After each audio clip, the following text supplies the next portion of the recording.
Hi, Chris, and everyone on the Spurs podcast. It's Danny Murphy here. My thoughts on the game on Friday are I'm a little bit worried. I was disappointed when Gary Mabbott drew City out for everyone at Tottenham, mainly because of the players you got missing. Good cup run everyone wants, but now you've drawn the best team in Europe, and that's always difficult, even if you had everyone fit. So I'm a bit concerned that City now have put their foot to the gas and starting to look like City of last season, which is a little bit concerning for everyone else. But fingers crossed that Tottenham can produce a performance. They've been wonderful this season. My thoughts on Spurs this season, it's been a breath of fresh air. It's been great to watch.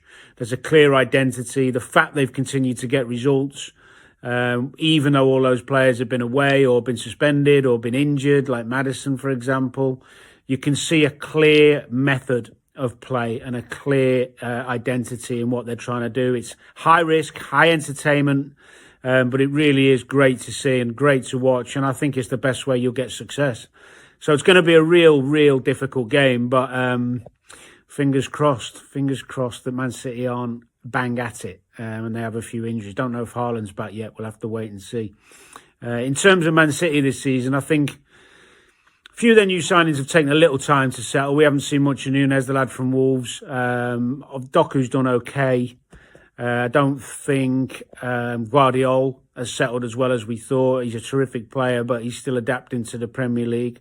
And maybe because a few of the signings have taken their time to settle, and there's been a lot of changes in the back line for City early in the season, but they're still there or thereabouts. And this is the quality of the squad they've got, the wonderful talent in creative areas. They've now got De Bruyne back.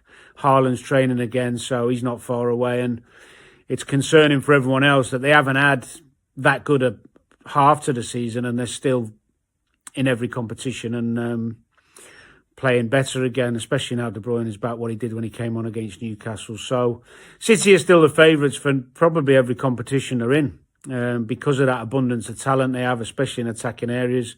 Arguably the best striker in the world and the best creative midfield player in the world. So it's going to be an interesting second half to the season to see if they do what they always do, which is play tremendous football and be ridiculously consistent. So, yeah, there's more to come from City, that's for sure, even though the first half of the season hasn't been wonderful.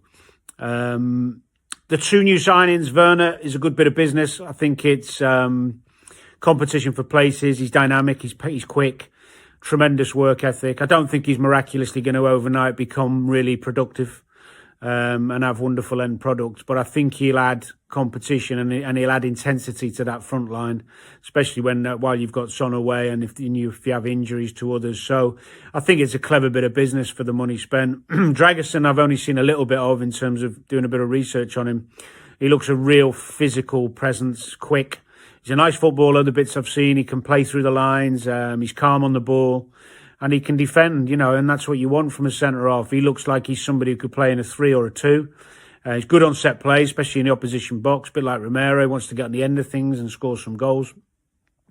So he's a really good addition to the squad and desperately needed, really, with the inconsistency or the lack of discipline from Romero, of course. Nice for everyone to have Van der Ven back, but that competition for places at centre-back now gives them the option of playing a 3. Although Ben Davies and Emerson Royal have done well. But yeah, score prediction. I'm going to go 2-2.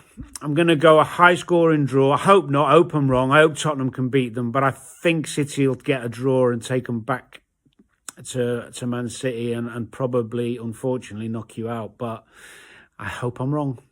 Take it easy, boys.